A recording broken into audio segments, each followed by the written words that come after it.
Hey everybody, sorry we're going live a little early today. I've got a meeting I have to go to, but I didn't want to miss out on covering chapter 5. So chapter 5, the theme of it is loving him is enough for me. Well, I'm here to tell you guys, I'm with Rachel on this one, you guys. Having a man in your life isn't always the solution to every problem. So, and it is a lie. Because really, we deserve more, especially if you're in a relationship that's not healthy. So a couple of the big highlights that I found in this chapter was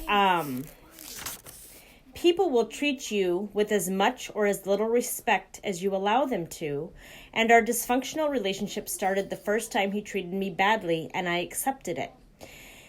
So, a couple of cases where you might be getting treated badly, and I know this is kind of a sore subject, and it's really hard to talk about, but if the partner is putting you down, if the partner is controlling, if the partner is beating on you, if the partner is abusing you, verbally, physically, any type of those things, you need to stand up for yourself, and, have some respect for yourself so that you can get yourself out of those situations. One big thing that she did is she finally said enough was enough. If you're not able to value yourself, no one else will either. That is a huge statement that she had put in this chapter, page 53. Every day you are choosing who you are and what you believe about yourself, and you're setting the standards for the relationships in your life. That is a huge one. You guys, I have battled depression, anxiety, feeling like I was nothing. My self-esteem completely out of the window. I mean, I didn't even have any. I didn't care. I was miserable. I was well overweight. I mean, I'm still overweight, but you know what? I love me for me. And if the partner that I may be with, if they don't love me for me, then they're not meant to be in my life. And that's how you guys should think too, Have some respect for yourself, and when it is time, say no. It's okay to say no. Not everybody's going to like you, and not everybody's going to love you. And guess what? It's okay. There's billions, and I mean billions of people on this planet. Find another one. So a couple of points that I wanted to go over.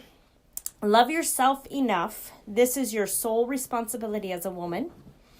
We do too much to prove our point in relationships. Who's guilty of that? I know I'm guilty of that. I still am guilty of that. Even in regular relationships, just having a girlfriend to talk to, or having, my kids, or even the relationship with coworkers. I mean, we're guilty of it.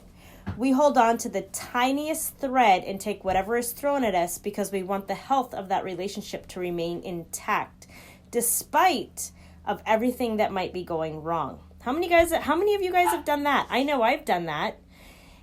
We tend to turn a blind eye to keep it and to keep on loving foolishly. And that's just the wrong thing to do. It really is. Don't go the extra mile to prove your love, especially, and this is a big one, especially when it's not mutual. There are many times that one of my partners had left us multiple times. Over and over again. I'd get off work and I'd come home and the closet was completely empty.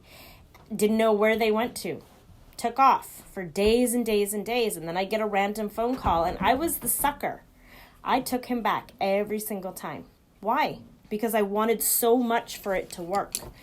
But really, what was I doing? I wasn't giving myself the self-love that I required, and I wasn't giving myself the self-respect that I deserved.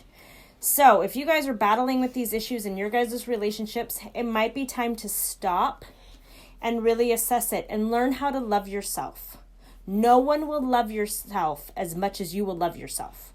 Period. The value that you place on yourself determines how others treat you. Stop lying and giving excuses for the other party to mistreat you.